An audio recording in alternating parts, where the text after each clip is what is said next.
The Kent School District Board meetings are held in public on the second and fourth Wednesdays of the month at 7 p.m. at the Administration Center in accordance to the Washington State Open Public Meetings Act. Regular meetings include presentations and reports dealing with district operations, as well as time set aside for public comment. Now here are your Kent School District Board of Directors. Welcome to tonight's board meeting.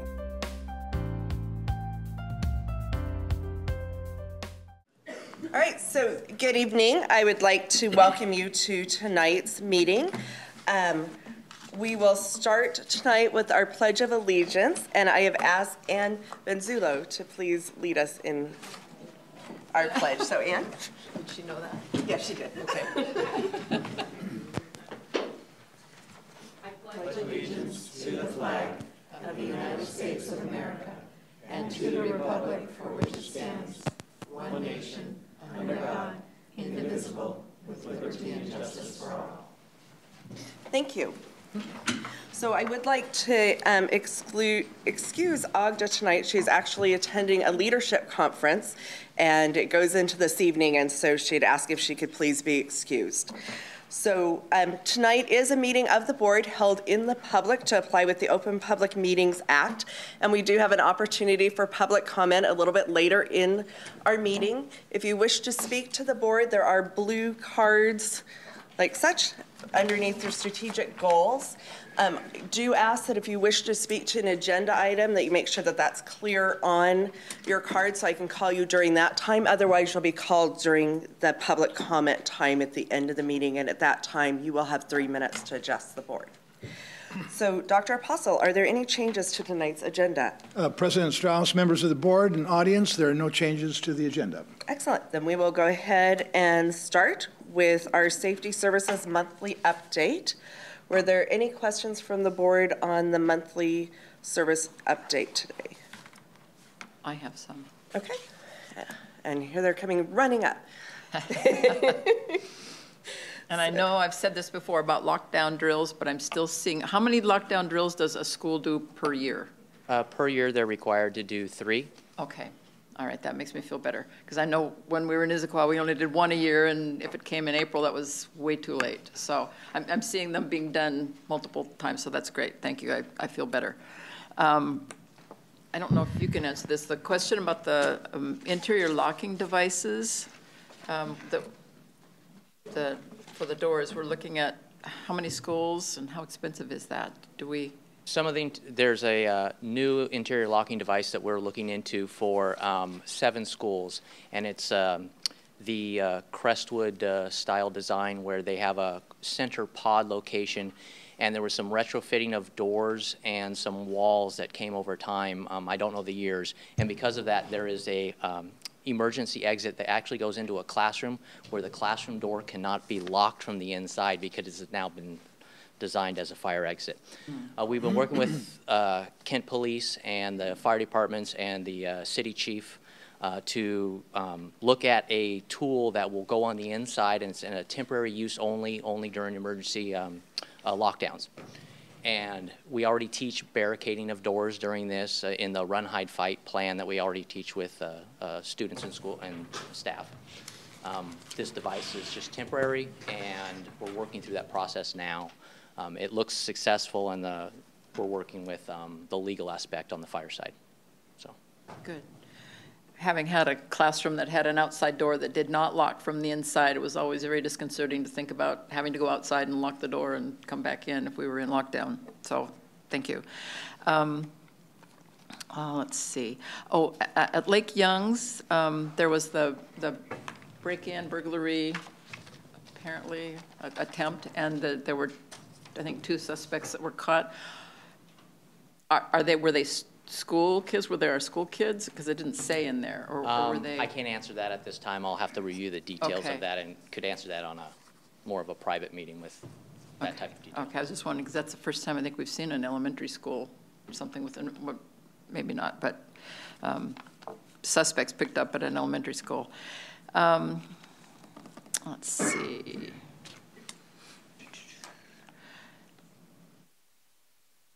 Do all of the high schools have drug and alcohol counselors somebody who's specifically there for that? No? Okay. All right. And I'm wondering about our health curriculum. I'm really concerned about the drugs and alcohol because I know it arrests their development.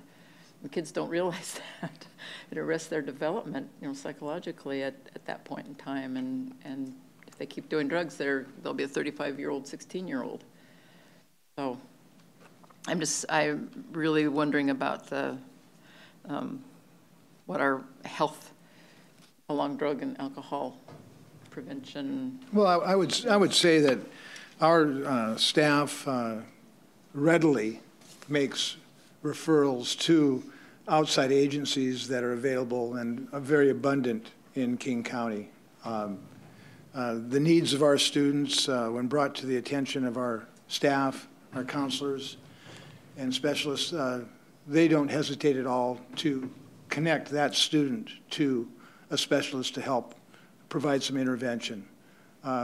We may not be able to have designated staff at every school, but I think there's a wonderful support system in place to provide the students the necessary means of information and leading up to even possibly rehabilitation. But those interventions are conducted on a daily basis, and I'm very proud of the work our staff does in making those referrals. Right. Yeah. Okay. Thank you. Okay. Sorry, Maya. Looking right at you. So I have a related question. So my question was also, what do we have in place for the drug and alcohol treatments?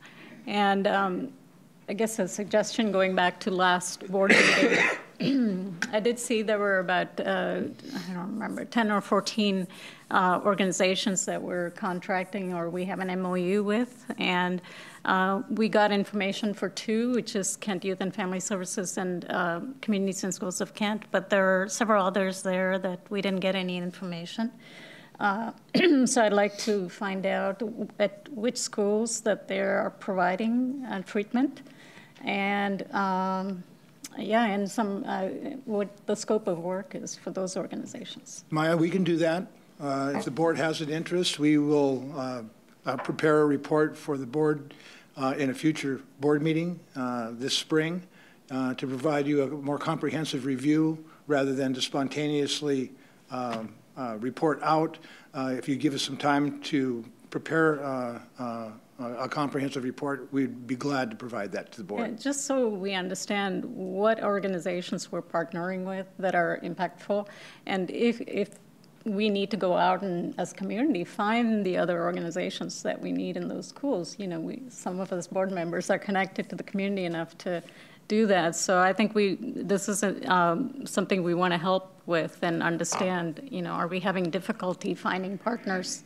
Because we know schools can't do this alone. So that, and then also wanted to ask, how are we, where are we at in looking at our discipline report, the bullying, harassment, all of that, and combining that with the safety report? Because I still feel like this is really disjointed. And do we have a plan to get there? What directly is your question? Do we have a plan to connect what is happening with disciplinary issues to the safety report? Because the safety report is comprehensive, but it doesn't give all of the things that are happening.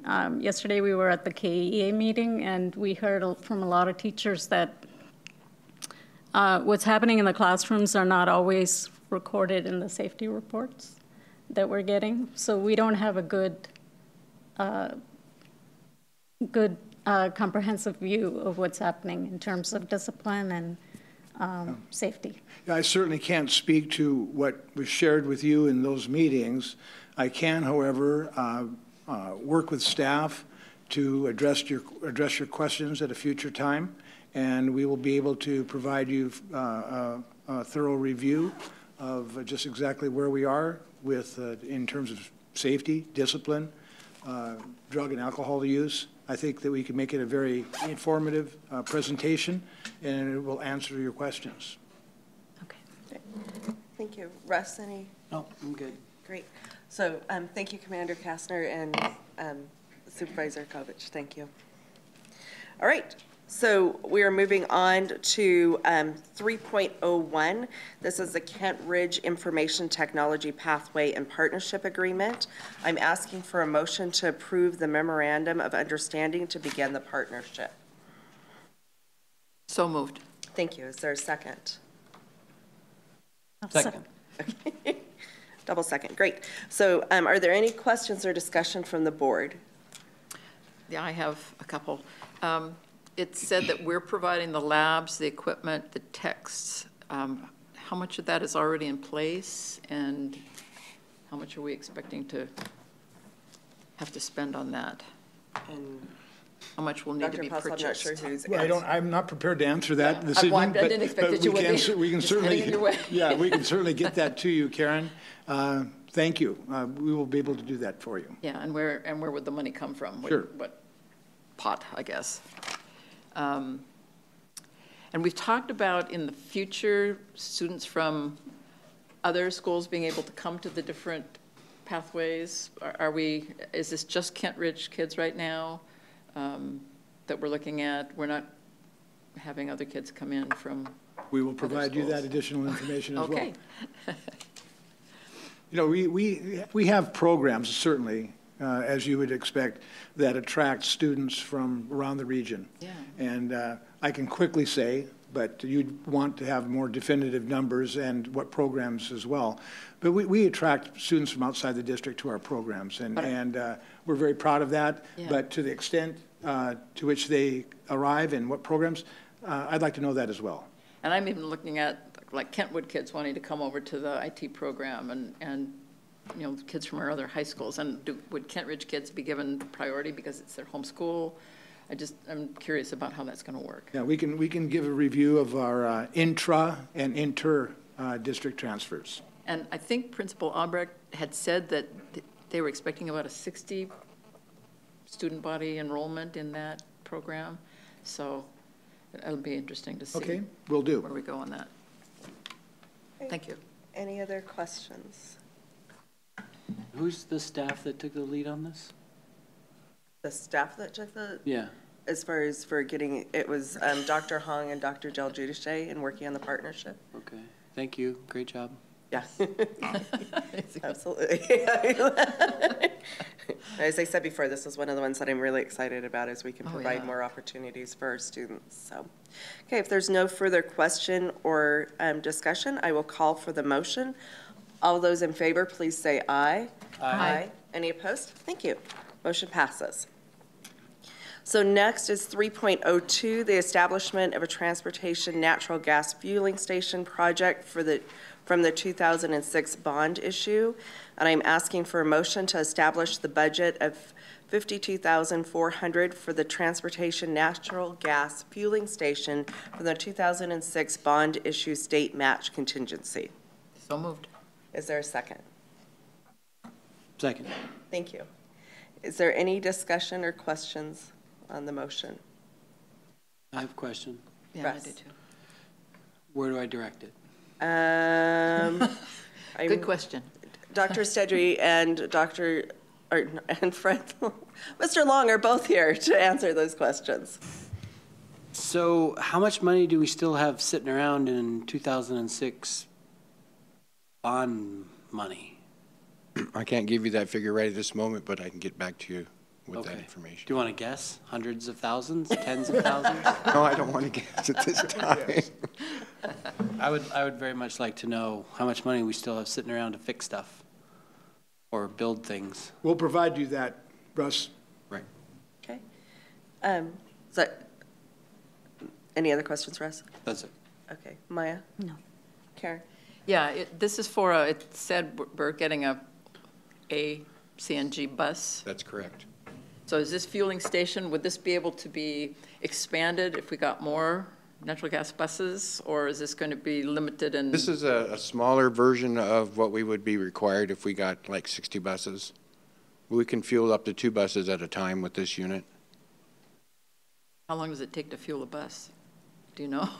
I don't know that. Okay, sorry, that was an up. 5 minutes? It all depends on the system we use for fueling. There's 2 systems. One is that it would take 2 to 3 to 4 hours to fuel because of what has to happen to the fuel as it goes in. There is another process that's a little bit quicker, but it's much more expensive to do. And that's why we're trying this system, and I believe this is the slower one. Okay. So this isn't going to be outdated shortly if we get another bus or another 2 buses? Well, we have one on order. We're going to try it, and then as we start next year, we're going to add more and more. We'll have to expand the fueling station. Russ, you look like you have another question. No, I'm good. Any other questions or discussion? All right, then I will call for the motion. All those in favor, please say aye. Aye. Aye. Any opposed? Thank you. Motion passes. Next is 3.03, and Dr. Apostle, I believe you have some information for us on this. Each year, school districts throughout the state and nation spend a great deal of time establishing the school calendar. In the Kent School District, there has been a great deal of procedures, great effort made to follow procedures which allow for the district and the bargaining units to participate in the formulation of a school calendar and a work calendar. This year, again, the district has provided an opportunity, as required by law, for the KEA to vote on the preferred calendar. Through negotiations, 2 calendars were developed, and one particular calendar received 70% of the votes cast in favor of that calendar, and that calendar is option number 2, with a full week off in February. It was selected by the union vote. The first day of school will be Monday, August 31st, and the last day of school is Friday, June 17th. This is proposed for ratification by the Board of Directors this evening.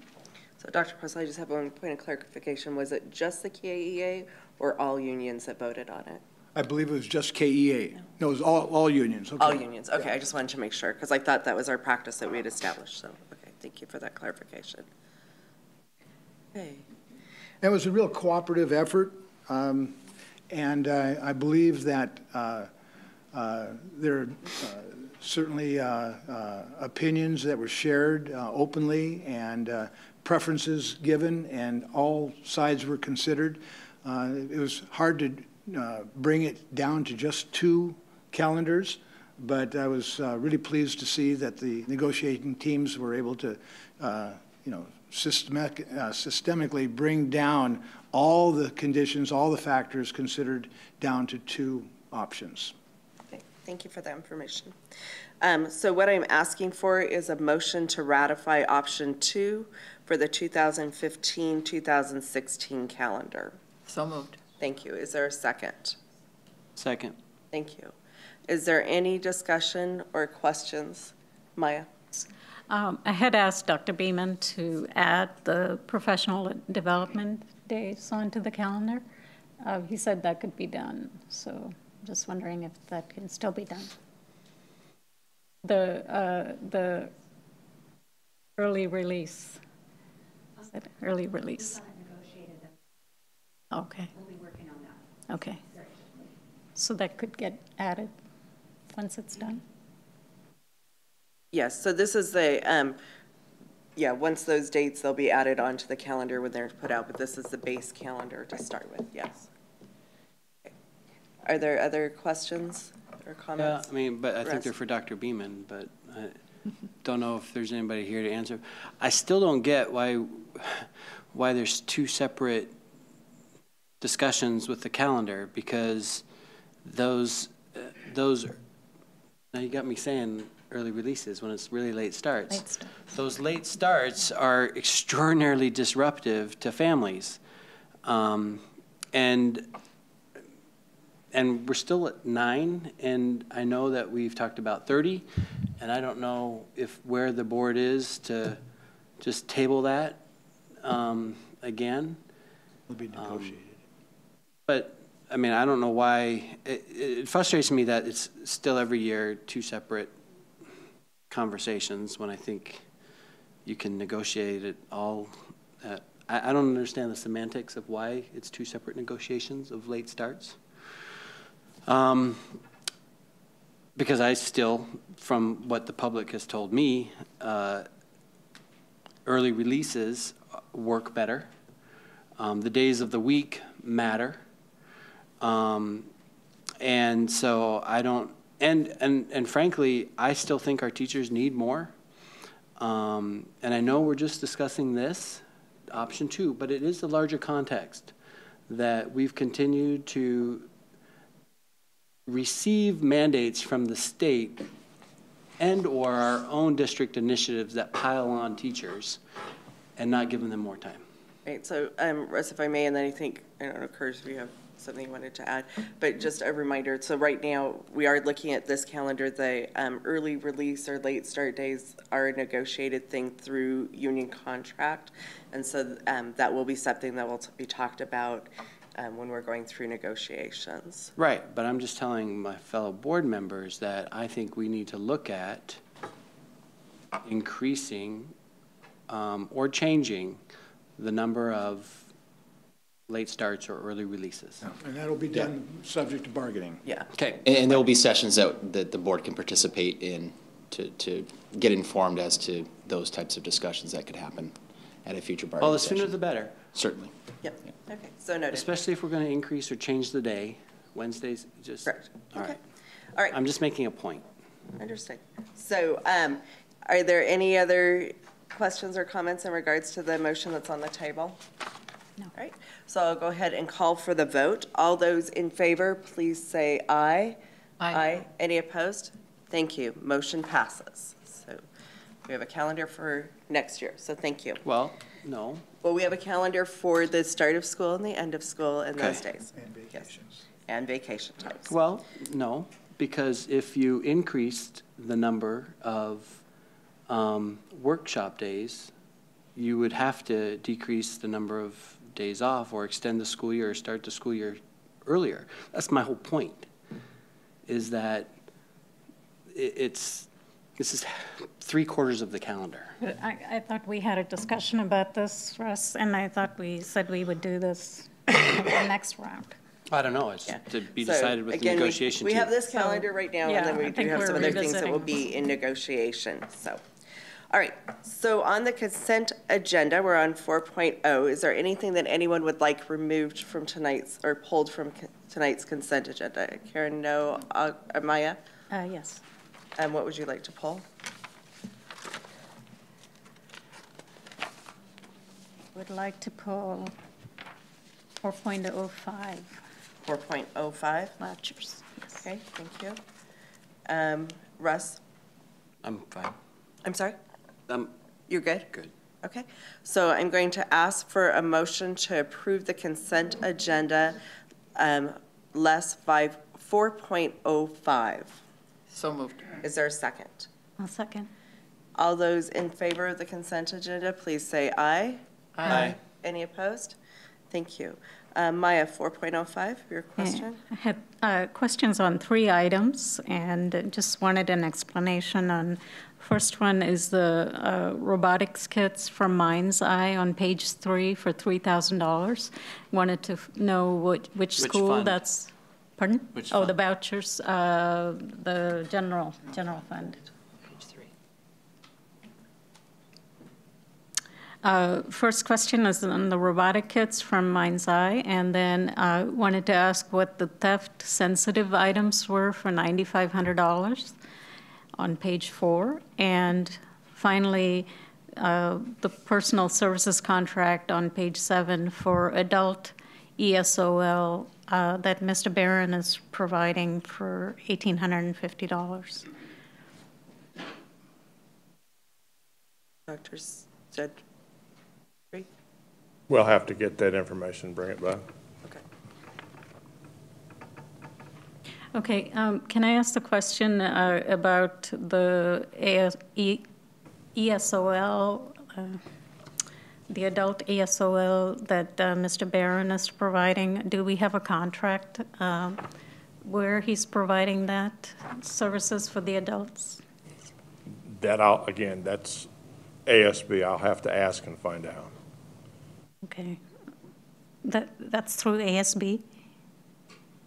Pardon?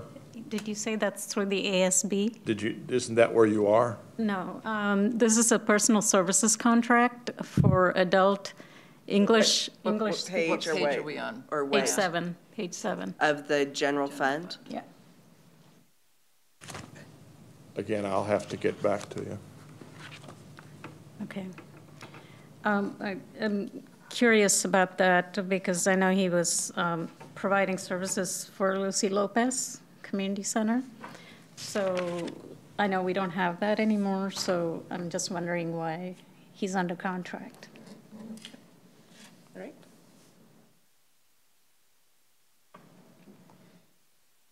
So Maya, are you okay if we go ahead and call for the vote on this?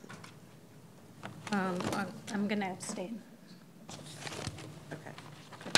Okay. All right. So I'd like to call for the vote for approval of 4.05. Is there, or sorry, not the vote, an motion. Is there a motion to approve 4.05? So moved. Thank you. Is there a second? I'll second. Thank you. All those in favor, please say aye. Aye. Any opposed? And one abstention. Okay, so noted. Thank you. All right. So we are actually on to communication from the audience. Record time. So we do have quite a few cards here. I will ask that you come to this mic over here. You will have 3 minutes apiece to address the board. So when you are called, I do ask that you're respectful of that time frame. Ms. Everett is our timekeeper, and you'll hear the timer go off. So our first one tonight is Gwen Ellen Karsten. So Gwen, if you'd like to come up, and followed by Kirsten Duckett. Good evening, everyone. I'm Gwen Allen Karsten with KBAC, Kent Black Action Commission. And I'm here tonight just to thank the school district for their collaboration with us. This past Friday, we went down to Olympia for Black Legislative Day.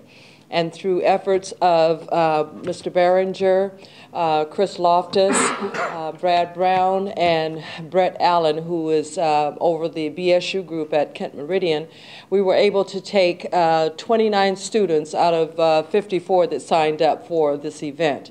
And for us, this has become one of our annual events that we participate in, along with the A. Philip Randolph Group and the Washington Christian Leadership Coalition. It was a huge day for the students to be down to make their voices known to our elected officials. Our students had occasion to speak with Senator Fain and as well as Representative Orwell. And they were very, very active in this whole time. They asked some very hard questions, and they got some good answers, but they were also engaged in follow-up. So they will be following up with Senator Fain and Ms. Orwell to make sure that the questions that they asked have a concrete answer as opposed to some rhetorical answer that was could possibly be. So we are very thankful for this, and we will continue to want to work with the school district for providing our bus this year, as they did last year. And so we progressively have the numbers going up each year. Hopefully we'll get to the point where we have 2 or 3 buses going down there. It's a very good time for a lot of the kids to see the Capitol. They haven't been there before. We had some tours. They went around to the different levels and they took some pictures, and then they all gathered in the rotunda. We had, as a part of the day's events, we have a kind of a prayer service and a lot of energy going on. So I just want to stand and say thank you so much, and we'd like to see this move to another level. We were in conversation on the bus that this, we think, should be a part of the curriculum for credits for our graduates who are looking for maybe community service hours. This is 5 hours of community service that they could record and put on whatever that collective is for their requirements. So we want to make this more than just a trip down to Olympia. We want to to have it as something that's a part of their requirements to graduate and also to help them on the next level of community service. So again, I'd just like to thank all of the community, all of the help that we received. I have to say that it was very engaging. We were just talking with so many different people, and so Kent School District was very well represented, and Kent Meridian was highly represented. So you should be proud of your students as they went down to tackle the legislators and the representatives. They held their ground. In fact, after the one session with Tina Alwal, they kept her in the hallway. They would not let her go until she answered a few other questions. So I think if we all work together on opportunities like this, our students will have a very rounded experience for the future. So thank you very much. So following Kirsten will be Kathy Bronstein.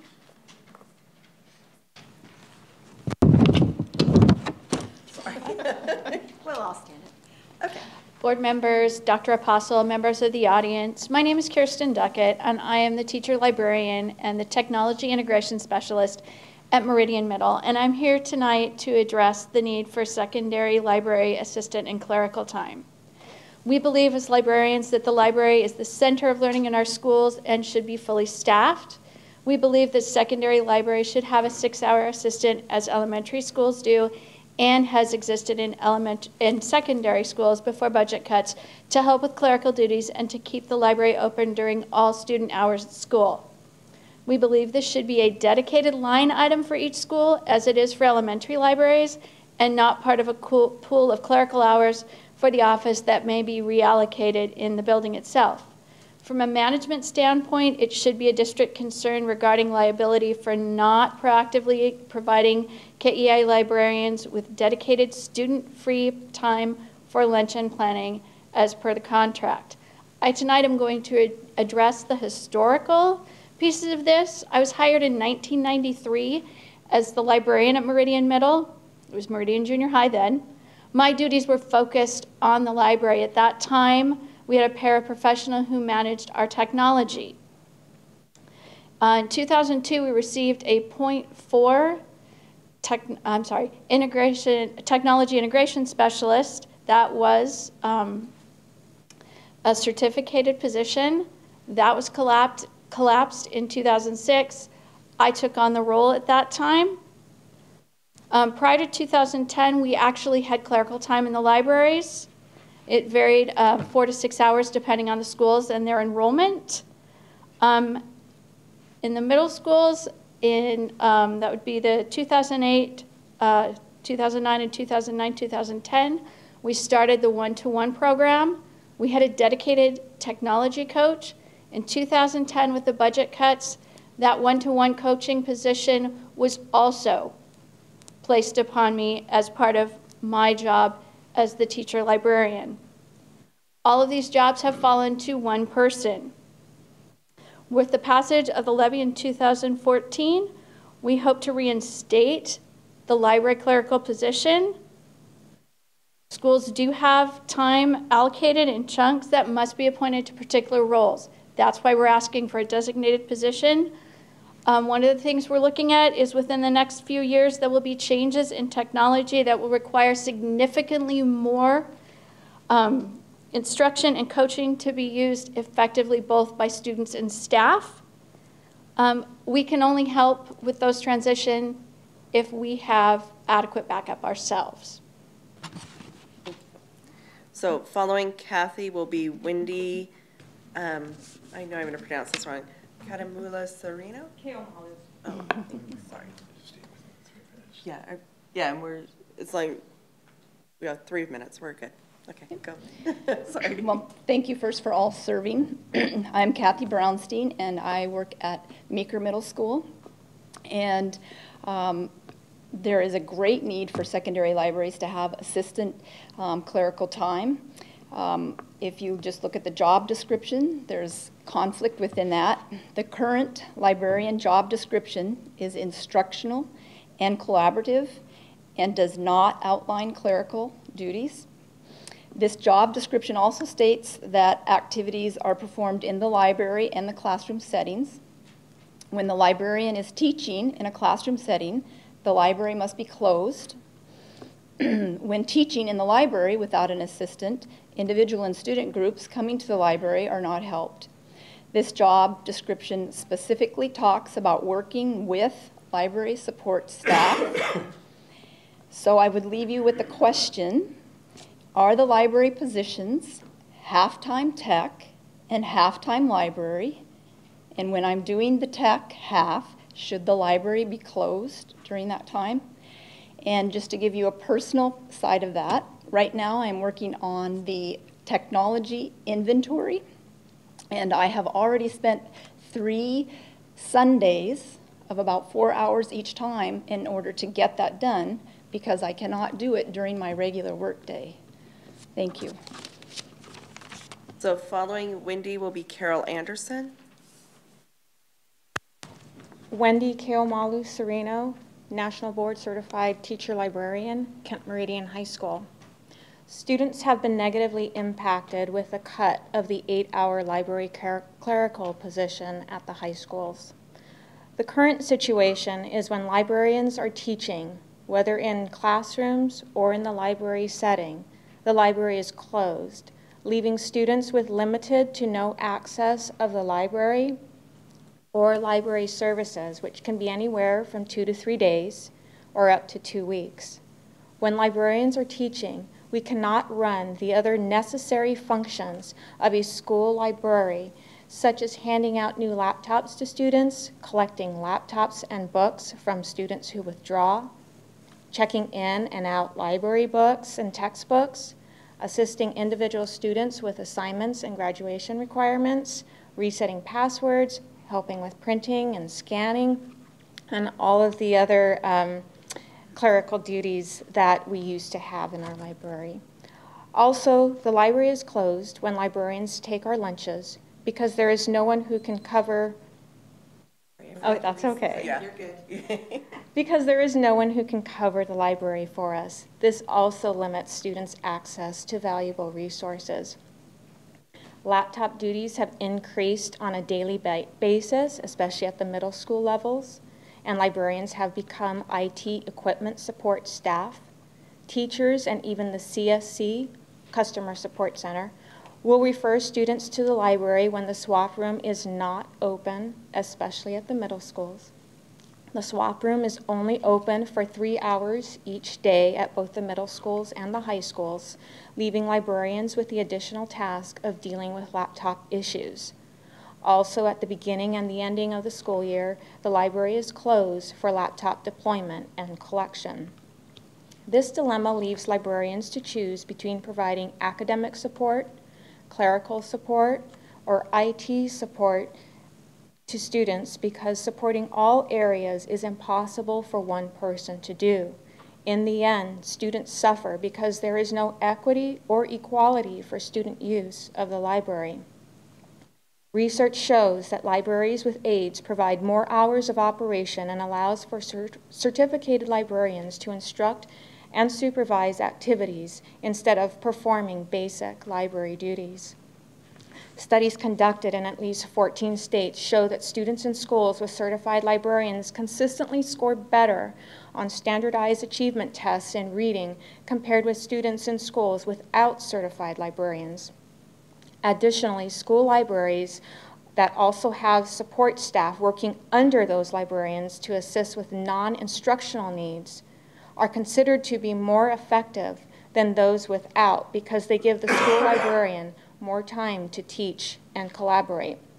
Please reinstate the library clerical staffing at all secondary schools. Thank you. Thank you.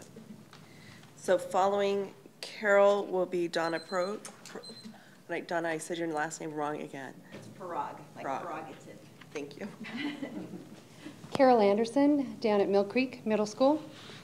As a teacher who first started my Kent School District career in '92, I have over several decades seen the Kent School District fund positions, which are then eliminated and then restored.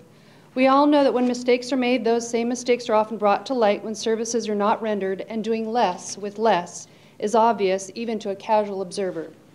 Since starting a position as a middle school library media specialist 1.5 years ago, I have come to learn that a great travesty has taken place. Those in my position are kidding ourselves that one person doing the job of 3 people is fair by any stretch of the imagination. We attempt to keep our lives afloat, so to speak, by doing what we know how because we know so much. Through the goodness or stupidity of being all about kids at all costs, Kent School District employees holding my position have been under the impression perhaps that plugging the holes of a sinking ship is not doing a disservice. By working without a lunch, the old librarian never took a lunch, I've been told on many an occasion the past 18 months, or having what should be contractual student-free time before and after school used up by clerical duties, such as distributing guest teacher laptops or renewing students' books, or being called upon repeatedly for resources during after-school homework help time in the library, for instance. I was helping them at after-school homework time today because the standard response in the library is, of course, just ask the librarian. Guess who was being paid for extra time after school? It wasn't me. It was the homework help classroom teacher and instructional assistant. Yesterday, I taught 150 students in the library while a 7th grade teacher, brand new to teaching, said to me at the end of the day with tears in her eyes, "You were fantastic." I am not fantastic. I am a veteran teacher. And like many in the district, I am here to help both teachers and students reach their full potential. I thrive by learning. I thrive when I can help students learn. And I thrive when I can help teachers in the classroom and their students do their best. In order to do this, I need to plan. I need to cater lessons to teachers who are new, to those who are new to some aspects of technology, and those whose classes benefit when we can co-teach and reach students who benefit from differentiation. And by the way, that's all of them. When it comes to literacy and technology and the effective use of the district resources, I need to plan. I need time and opportunity to plan and to collaborate with teachers on their planning periods. You guessed it, the old librarian never took a planning period, I have been told. I am not interested in repeating a disheartening, vicious cycle over and over, trying to unreasonably accomplish 3 jobs' duties in a respectful fashion so that my health, both mental and physical, suffers, as well as my time with my family once I am physically away from work. I am interested in being assigned a reasonable workload, including a duty-free planning period, so that I can fully accomplish putting my expertise and organization to work for the district in the best manner possible, for the good of staff and students, as I always have. This can be accomplished by replacing what should never have gone away, instructional assistant clerical time in the library setting. So following Donna will be Cindy Prescott. By the way, we do have all the documents that we are referring to here, the research and things like that, as well as copies of what we're reading. I'm here, Donna Parag, working at Northwood. Thank you to the 2 members that did attend the listening session yesterday. I apologize for any repeats that we might have for you. But we are breaking the contract in all of our secondary schools by not proactively providing a planning time and a lunch for this group of teachers. They are singled out and not being provided that proactively. We are way over our contact time minutes. My library is open from 8:01 in the morning till 3:30 in the afternoon, which is way over the 290 minutes of student contact time. It is 7.5 hours of student contact time. The other issues they spoke to already. And just in conclusion, we believe in what we do and how we help students. We want to provide consistent quality services for all of our kids. For the 5-year period, especially this last 5-year period, since the major budget cuts, librarians have adjusted and stretched their student contact time way beyond the contract language to avoid impacting staff and students during difficult financial times. With the passage of the latest levy and the current level of funding to Kent School District, librarians in all good conscience can no longer do so. It is time for the district to fully support their libraries, which research has shown to be an indicator of increased student ability. We're bringing this to you now because of the current budget process and hoping that you can have an impact in that process itself. Of the 4 high schools we have, 1 high school has managed to dedicate hours in support staff to the library. Of the 6 middle schools we have 3 hours combined to all those libraries of support. We are drowning. We have been patiently working through the process defined by KSD as we attempt to bring this to a conclusion. We have met with Raphael Gallardo, the district staff member that has libraries under his umbrella. He understands our dilemma and is attempting to help us. We have met with Mariah Martin in the HR department, and principals should have been informed and given some clarity around these contract issues. One school did get 2 hours. That was one of the middle schools, the 3 hours we have. 2 of the hours have just come about in January as a result of this process. Contracts are still being violated in many schools. Our request to reinstate clerical hours has been turned down by Keith Beeman in HR. We are left to appeal to this budgetary process. This is all that is left to us. Our next step is a grievance, one we hope to avoid, one we are sure we would win. We hope that KSD will see the validity in our arguments and resolve this important issue that affects every secondary student in Kent. Thank you for your time. Thank you. Cindy?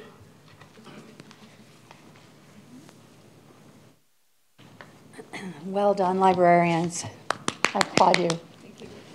Good evening. I wanted to, again, thank Debbie and Maya for coming to the KEA office yesterday for a listening session with our members. And I'm looking forward to setting up more meetings, as this is a valuable exchange for both sides. But as a matter of fact, our side definitely took the floor. There were quite a few concerns shared and not enough time to even share them all. At the end of the meeting, Debbie asked for some positive thoughts to end with, and there were several comments about great principals and even about the K2 reading program. However, I'm sure that as you sat there last night, it seemed like there are only negative feelings for from those educators toward the Kent School District. I feel it's important to address why there are so many concerns being expressed. As Dr. Apostle said in a recent conversation with me, we are a people business. And I applaud him for his understanding of that very important fact. I shared with him that I had never heard that sentiment during my 17 years in Kent. And the fact that I haven't is really awful, because ignoring this important fact has brought us to this point where there are so many concerns and complaints. Of course, there are constraints on the school district due to federal and state requirements. More are coming every day from legislators who have never been a teacher in a classroom. The new teacher evaluation system and the new Common Core state standards are time-consuming and complicated, and there has been no time for us to learn about the parameters of these impactful requirements before they're thrust upon us. In addition, the reform movement has already demoralized teachers. I mean, really, who would want to teach anymore? And yet, of course, there are all of us with such a heart for guiding the next group of citizens into adulthood. We believe in the value of public education. We are experts in our fields. We actually really do know what is in our students' best interests. But not often, and actually hardly ever, are we, the experts, asked for our input. If we'd had time to put in that input, we could have avoided many of the issues that we had to report about last night. It's more than input, too. It's about feeling respected. It's become difficult to do your very best each day when you don't feel valued and respected for your abilities and your training, for your expertise. So if the school district could begin to operate from the inverted pyramid, if the people out in the buildings doing the important work with students were on top and could begin to drive some of the thinking, this would be a different district to work for. With respect, I believe that even the difficulties of state and federal requirements would not keep us from accomplishing even more amazing feats than we are currently accomplishing. This is also a concern when the association deals with the district at the next level. We come from differing points of view in labor and management. Many times we're able to come to a win-win situation. Sometimes there is a philosophical difference of opinion, and our differences have to be sorted out by the grievance process and even into arbitration. I have like a half a paragraph, where we find ourselves at this point. This is difficult at times, but respect is the magic word in this venue as well. And of course, we understand that respect needs to go in both directions, but concerns from the classroom or concerns from the KEA office met with respect and taken into account when decision-making will help us become the people business we should be. Thank you. Thank you, Cindy.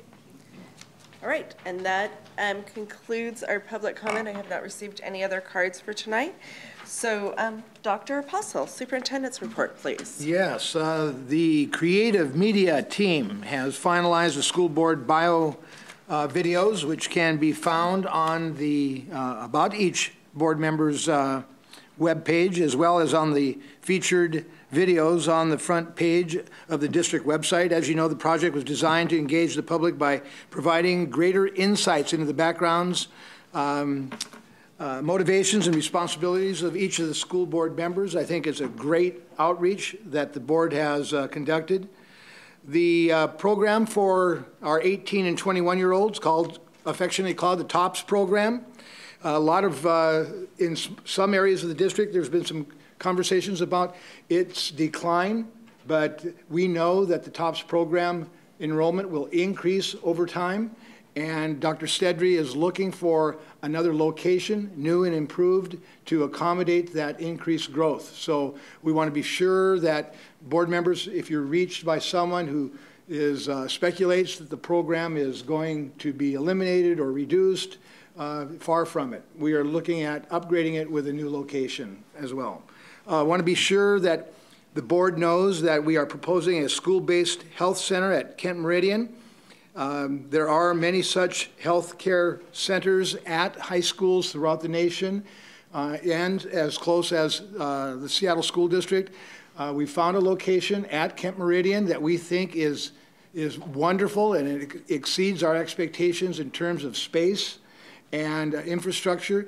And I want to invite the board to join me on a tour sometime after hours to take a look at that site so you become more familiar with it. But it is something that will be among the other priorities and initiatives in the 2015-2016 district budget. So the exact details in terms of costs are being provided, will be provided to you in the near future, but I think there's great hope for its success here in the district.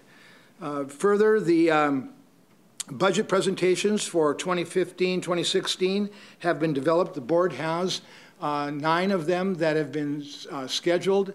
Those are tentative schedules. Once they're firmed up here in the next week or so, we will put them on the website and clearly communicate throughout the district these budget presentations that will be taking place in different geographic areas of the school district at different times during the day to be accommodating to family schedules and staff member schedules. So with that, that's all I have for tonight. Okay. Thank you, Dr. Apostle. So, Russ, start with you. Board report? Nothing from me. Okay. Maya?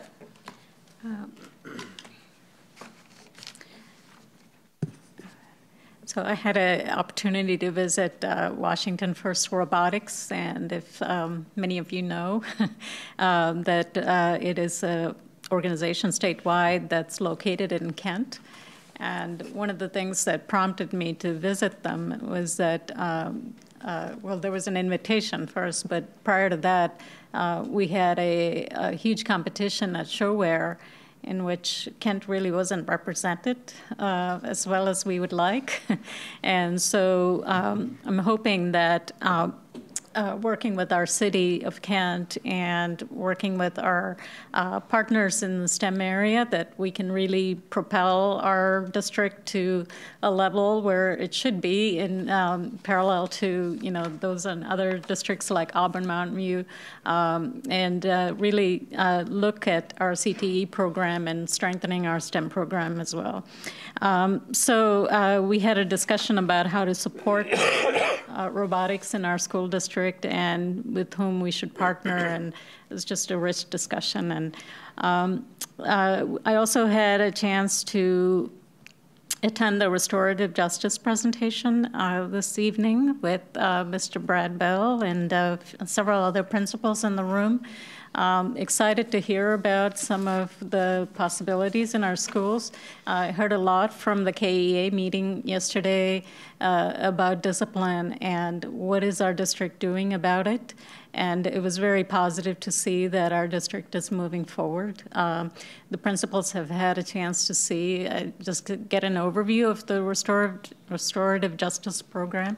But I think it would be important for our teachers, of course, to see that as well and get that training before we get into a really optimistic mood, because I really think it's going to make a huge difference in our schools. And so just to the folks that I met with yesterday, thank you so much for the conversation. It was very respectful, and we were listening, and it wasn't all negative.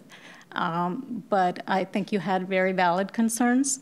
And just so you know, I wrote up all of the information this morning, and Debbie and I we had a chance to talk about it. So all the board members are aware of everything that was discussed yesterday.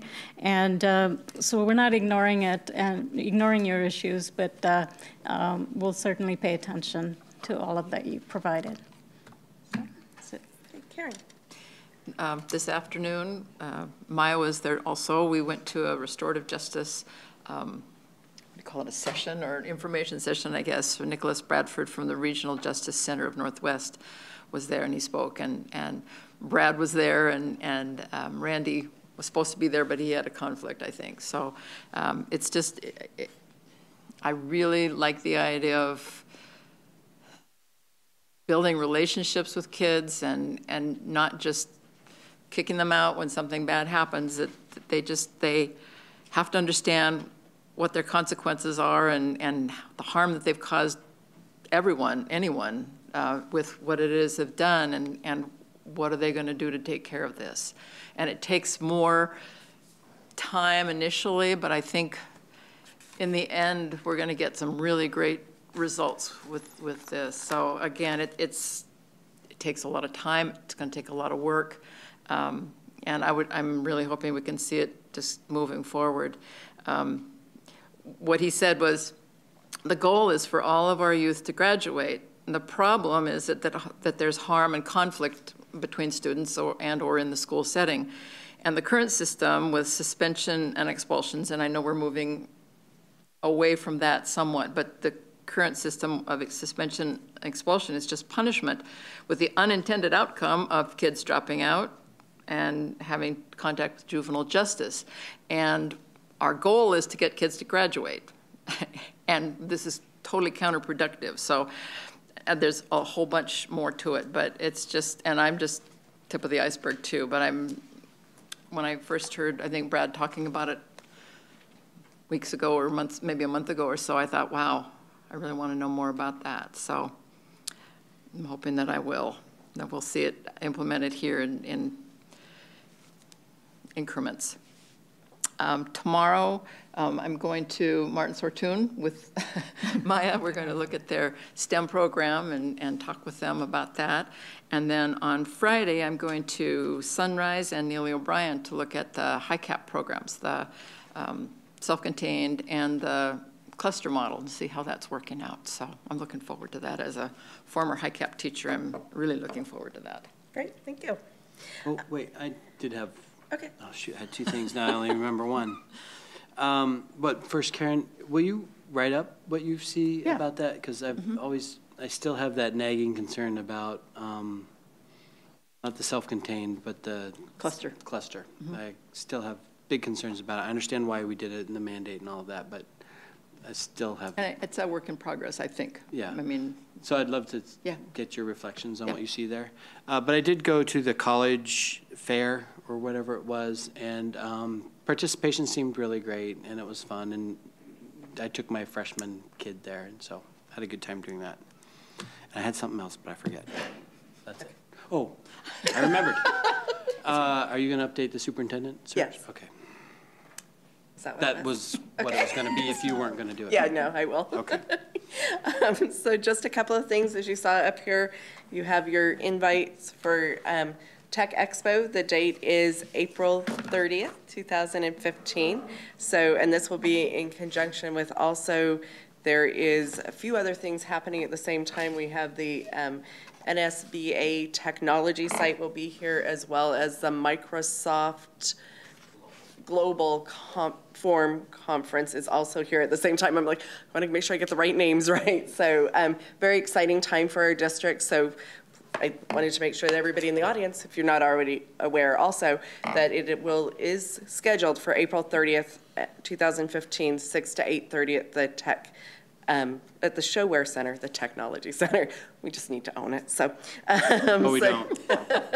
Okay, we don't need to own it. Also, I did participate in the listening session, and Maya did a really nice recap of that, so I won't go into more details other than thank you for the invite, and we will work on scheduling further ones on that. On Sunday, Agda and I will be participating in the WASDA Day on the Hill, and so we will be in Olympia on Sunday, and Maya, I think, is coming for part of a larger forum that will be down there also on that day. And then on Monday, we'll be taking a group of students down as part of that process as well. So some good opportunities to parallel some things that Gwen talked about earlier. Is the more students we can get down there, the better. I think it really does help with their community and civic awareness. So an update on the superintendent search, because I know that's always high on everyone's mind right now. I did get an update from the search firm earlier today. They had, I believe it said 37 total applicants that applied, which was quite good for a superintendent search. And they are in the process of going through that. They will bring what they feel is their top 10 to 12 candidates for the board to review on March 5th. So we will go through a process on that date to review. And then on March 14th, we will be doing our interviews with the semifinalists. So the board will interview 6 to 7 to 8 people and arrow it down to our finalists, which will then be here for some public forums on March 18th. And I believe the times for those are 10 to 12 and 6:30 to 8:30. Yeah, 6:30 to 8:30, thank you. So, so please mark those on your calendar. Those are an opportunity for public and everyone to ask questions of the finalists as we narrow it down to our next superintendent. So just so the process is moving along, and it will be in full force through the rest of this month. So, and I think that is all that I had tonight. So, like to thank. Whoops. Just to clarify, Yes, so sir. we'll know all the applicants. We'll be getting packets on the top 10 to 12, but we'll know who's applied. Yes, It's not like they're the screening board will have that information. Yes. I just wanted everybody to know that. Right. We'll be aware of it. Yeah, they give us all the information, but they do bring us their who they would say their top people are, based on meeting all our criteria from the information gathered from the community as well as the board and as well as staff. So based on all that criteria that we put on, they say, here's the top people. And aren't we getting all 37? The board will receive, yeah, the board will receive all of them, Okay. and then they will have those are the top applicants for us to go. They'll say these are the people that we recommend that you look at based on all the information that we have. And then we'll have videos of those top 10, The 11, board, 12, yes, the board 13. will have an opportunity to also watch videos, interviews of those candidates as well. That is correct. All right. So with that, we are adjourned. Have a wonderful evening, everyone.